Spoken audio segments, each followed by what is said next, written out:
They speak on me, but they don't know the way I've been living. I've been working hard, slaving now, put up for my siblings. I've been grinding for a long time, my mom trying to help her children. And we came up from a broken family, no resentment. Mom gon' whip that old Impala.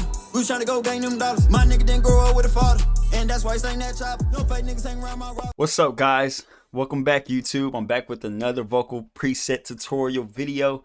So today we got NBA Youngboy, the Jason Goldberg template.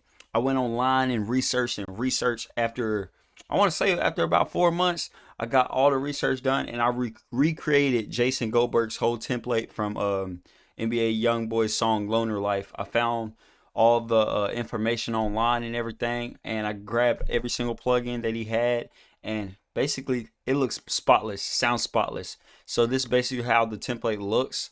It's like a very huge template, and I labeled everything. So when you buy this template off my website, which the link will be in the description, or you can just copy along, and basically that's it.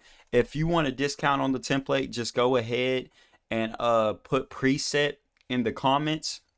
Just put preset in the comments. The first 20 people to put preset in the comments, I'll give y'all a discount. I'm selling the template. I think I'm selling for 50 bucks instead of 40.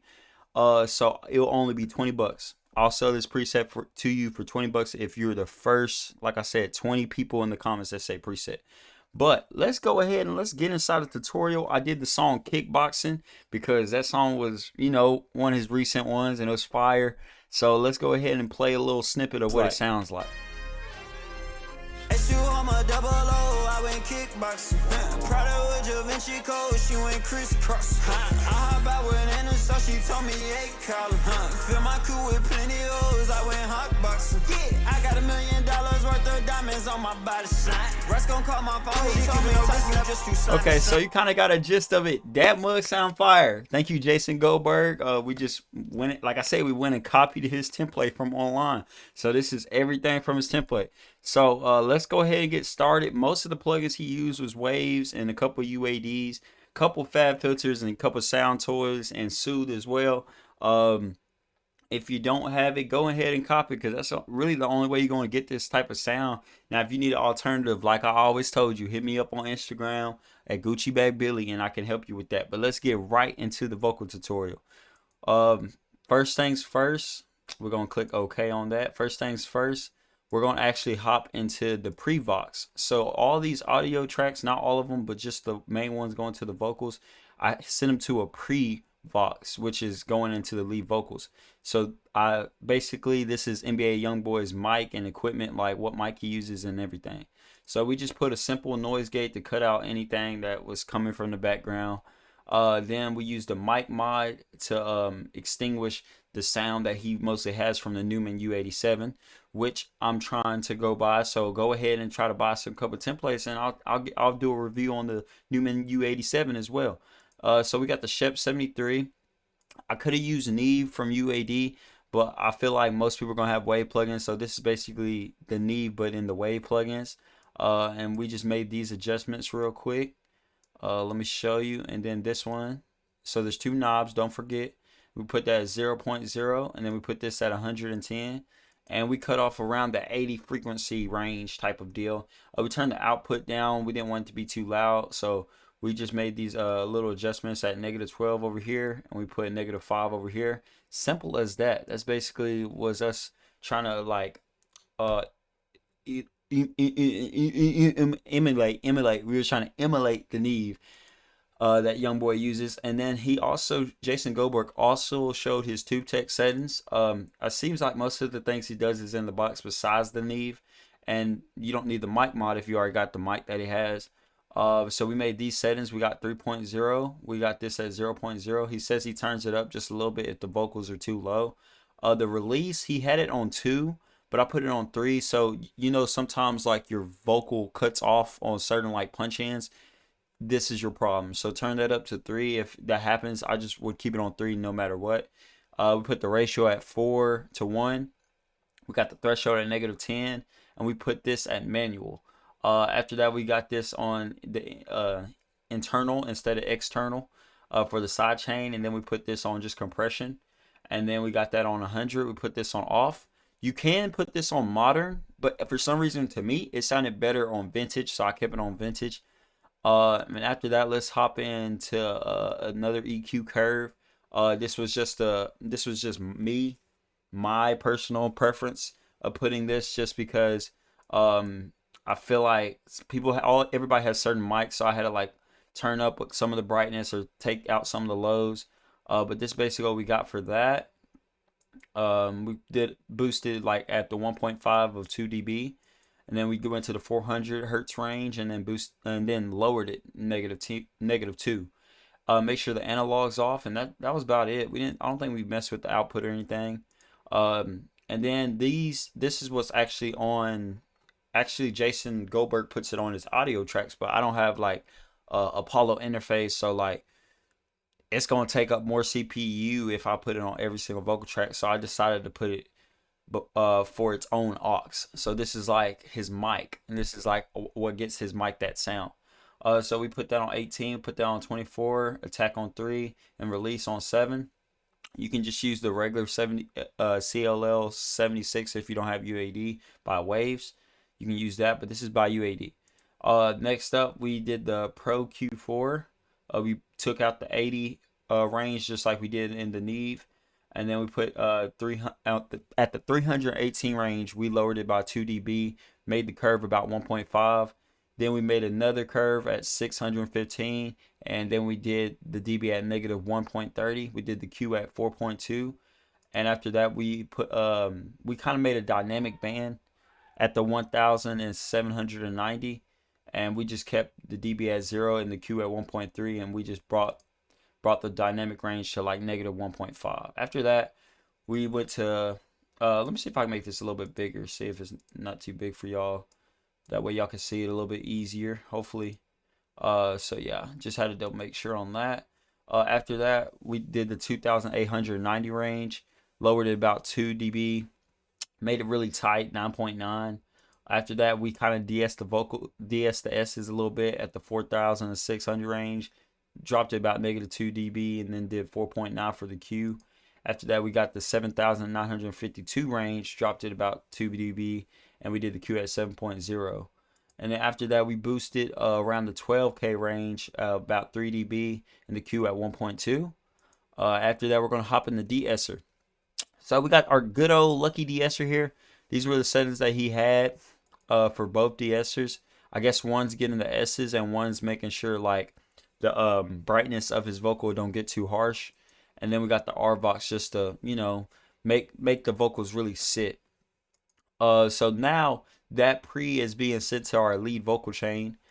We got a whole nother de-esser. I don't know why, but he had like 3 de-essers, bro. He was going ham on like his vocal. And then we got the Pro MB that he used. These are the exact curves and everything. I'll try to highlight these real quick for you. And that's about it there. Ratio 4.1. Knee at 36. Simple as that. And we went over here. Sometimes he takes this off. Like he'll mute the band or he'll keep it depending on the song. So then we made these certain arrangements. Simple as that. And then we did this as well. And then basically the threshold and the range are almost the same. It's just some of them that he changed throughout the preset that he made. And then we came to this one. Simple as that.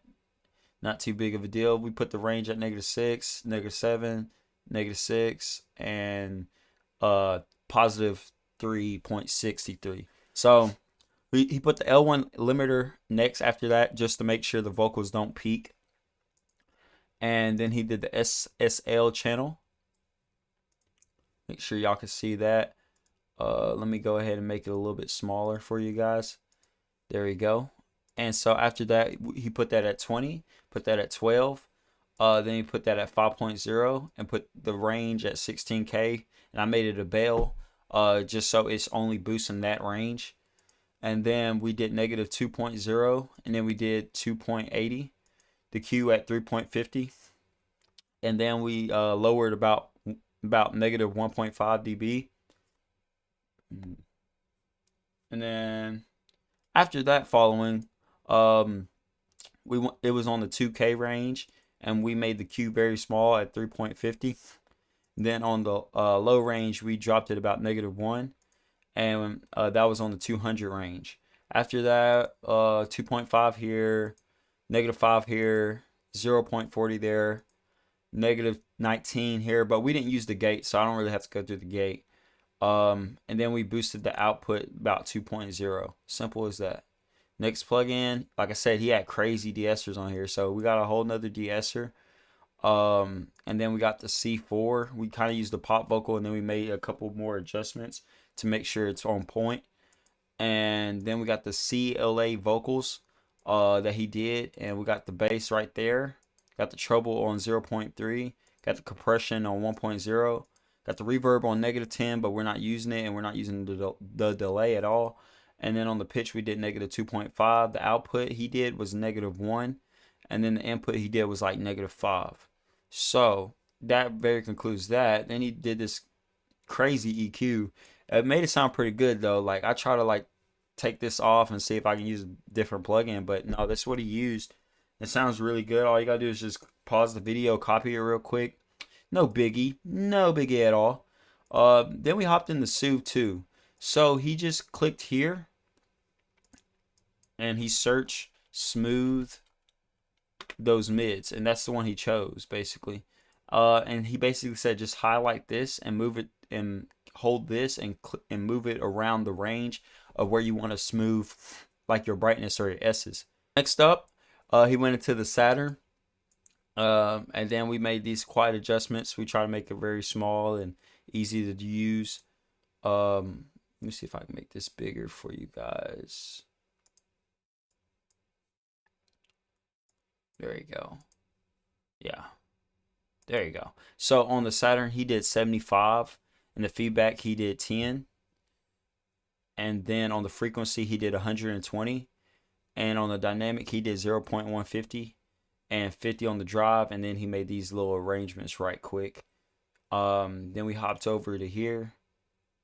And we did the mix at 68. Feedback at that. Feedback frequency there. And the dynamics right there, and that one, and then all these little adjustments real quick.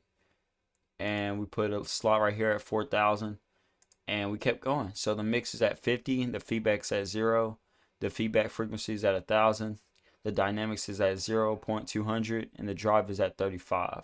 And we made these little adjustments with the faders. And that was about it. That was about it what he did on Saturn. You can click down here and turn on good or keep it off depending on your CPU power. And don't forget to put this at 42 mix and put the output at -1. And that was basically how he got the Saturn. And let's hop into the next plugin. So next up, we hopped into Ad-lib's bus. So like I said, we're going to quiet down the take like the noise out, like use a noise gate, because the Ad-libs and the pre are not connected. If I go down here and you look at like his Ad-lib tracks down here, they're just strictly connected to the Ad-libs. And everything else is kind of like self-explanatory. Like this EFX, it was just to give like a certain Ad-lib feel. And then the reverb throw got delay throws, and then he has like the special reverb like vocal that he uses. The echo track is more like a delay throw, but I feel like it's a better delay throw. That's why you can see I barely use these. Like you can low-key delete these and just use that one, honestly. But I figured out like Jason was just trying to make sure he has everything equipped for his template. So like whenever he records NBA Youngboy, he can get it done like lickety split. And then we got the doubles as well. But let's get back to the Ad-libs of Vox. So we got a de-esser on the Ad-libs. We got a Pro MB. And that's basically how those look like. The ranges are like this. And simple as that. I'll kind of like fade through them real quick. Not trying to gatekeep, but definitely trying to get past the tutorial real quick. Then we got another 2A, 42, 60. Simple, very simple. Then we got another SSL. You can just use the filtered Vox. I think it's like down here at Chris Lord. And then we just made a couple adjustments. So just pause the video and just make these adjustments or put it in like slow-mo so you can see. And we're almost there. We're almost done. Be patient, bro. Just be patient. Okay. So there we go. We did a little compression as well. Put another noise gate just in case. It wasn't necessarily needed. It was just in case because ad-libs can get out of hand since they're so quiet, and background background noises can feed into that pretty easily. So after that, we went into another de-esser. It is pretty low because we already cut most of the frequencies out, so that's why we put it like so low to the ground, making it to where it's not too bright. We did another C4. Just pause the video and copy that. Then we put a little deverb on there. Not too shabby, not too shabby. Then we did S1 imager to spread out the vocals. And that's about it, basically. The FX is like, you know, just, it's really only for, I think, just that one vocal and like the reverb vocals and shit. It's not too big of a deal. Then we got the off vocals, and then we got his little de-esser to make sure the brightness stays away. The Autotune. The Autotune. It's 7 retune speed, 7 humanize, and he uses auto tenor. Don't forget that. Don't forget that. Come back through the night, that hoe was fantastic, that pussy was tight. Run it up. I just pulled up in a Benz truck. All of my diamonds so bright, diamonds changing the look. All these crystal they box taekwondo. I keep bitch straight now. She know that I'm happy, I dress up in ballet, I switch it to take. She still let me tap. She know that I love her from her. The shawty was ratchet.